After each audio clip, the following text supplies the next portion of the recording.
हरिओम तत्सत। ज्ञान भक्ति चैनल में आपका स्वागत है।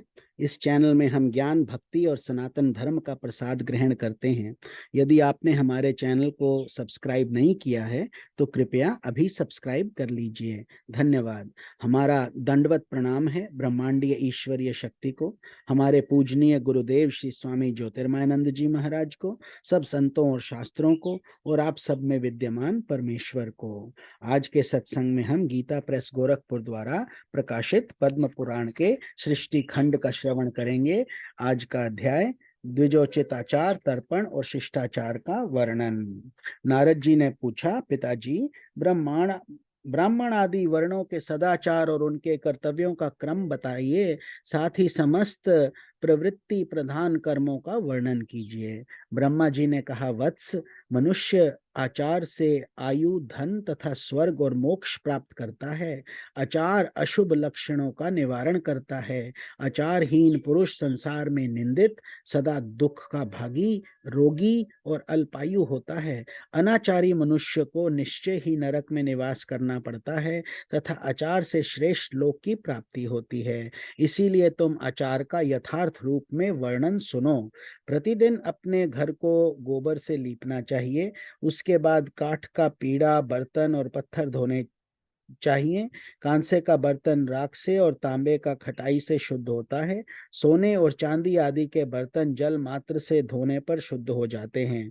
लोहे का पात्र आग के द्वारा तपाने से और धोने से शुद्ध होता है। अपवित्र भूमि खोदने, जलाने, लीपने और धोने से एवं वर्षा से शुद्ध होती है। धातु निर्मित पात्र, मणि पात्र तथा सब प्रकार के पत्थर से बनी हुई पात्र की भस्म और मृतिका से शुद्ध बनाई गई है। शैया, शस्त्री, बालक, वस्त्र, यज्ञोपवीत और कमंडलु, ये अपने हों तो सदा शुद्ध हैं और दूसरों के हों तो कभी शुद्ध नहीं माने जाते।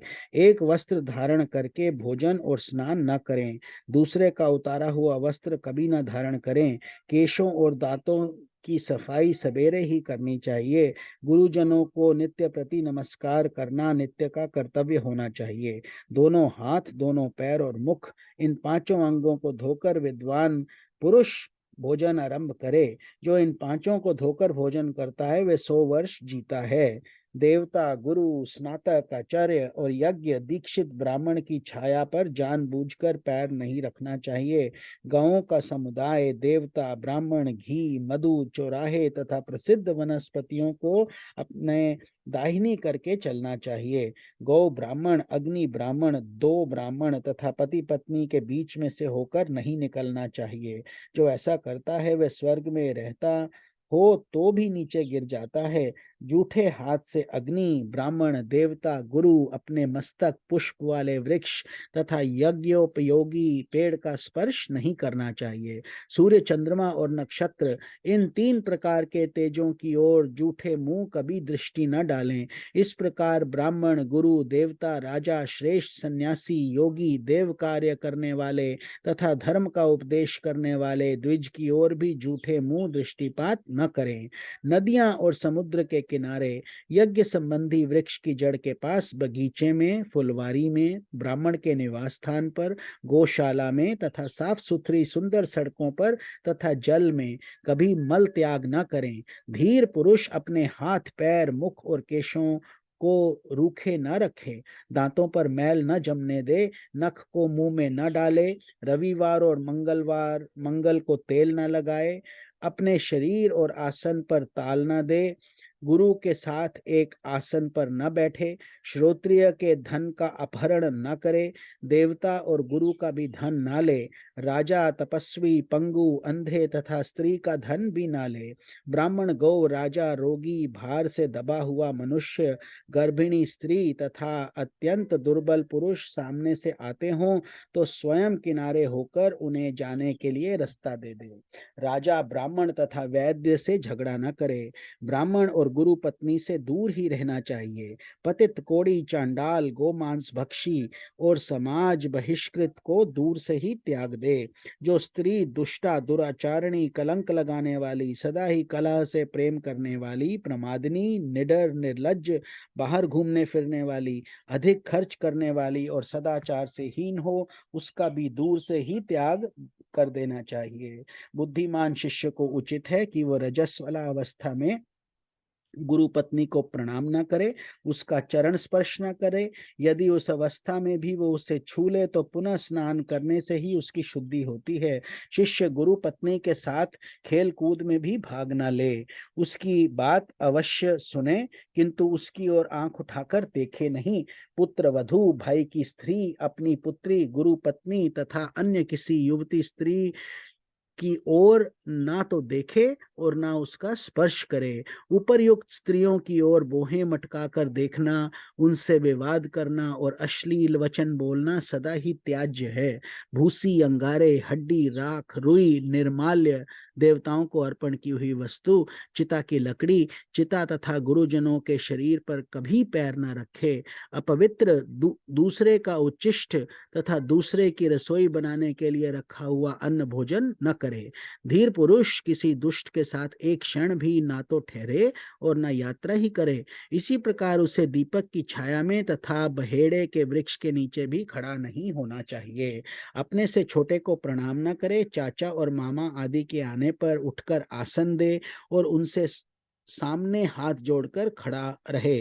जो तेल लगाए हो किंतु स्नान न किए हो, जिसके मुंह और हाथ जूठे हो, जो भीगे वस्त्र पहने हो, रोगी हो, समुद्र में घुसा हो, उद्विग्न हो, भार डो रहा हो, यज्ञ कार्य में लिप्त हो, स्त्रियों के साथ क्रीड़ा में आसक्त हो, बालक के साथ खेल कर रहा हो तथा जिसके हाथों में फूल और कुश हो, ऐसे व्यक्ति को प्रणाम न करें।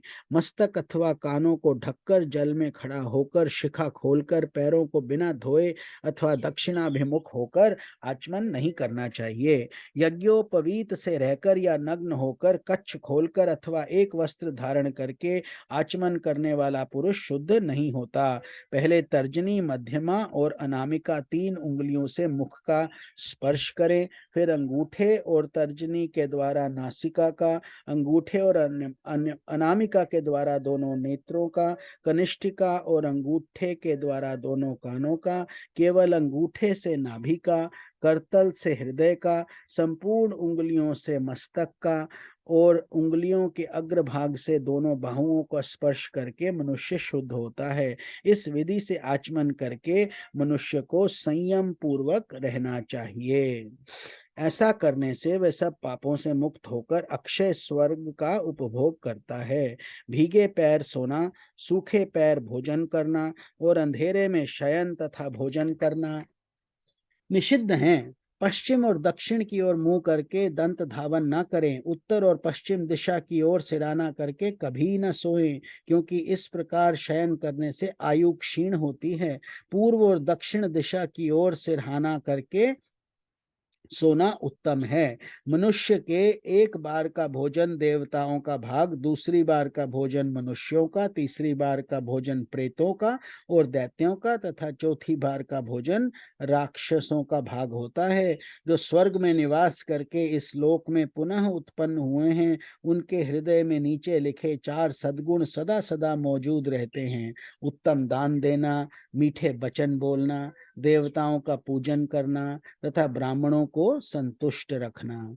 इनके विपरीत कंजूसी, स्वजनों की निंदा, मैले कुचैले वस्त्र पहनना, नीच जनों के प्रति भक्ति रखना, अत्यंत क्रोध करना और कटु वचन बोलना, ये नरक से लौटे हुए मनुष्यों के चिन्ह हैं।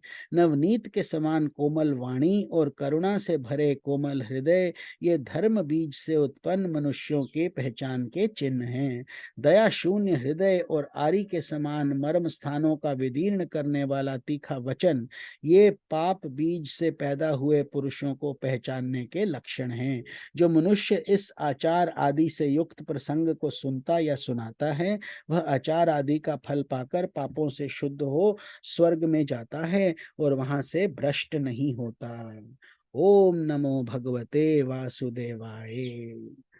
कल के सत्संग में हम पितृभक्ति, पातिव्रत्य, समता, अद्रोह और विष्णु भक्ति रूप 5 महायज्ञों के विषय में ब्राह्मण नरोत्तम की कथा का श्रवण करेंगे। आप सबको स्वामी निखिलानंद का प्रणाम। हरि ओम तत्सत।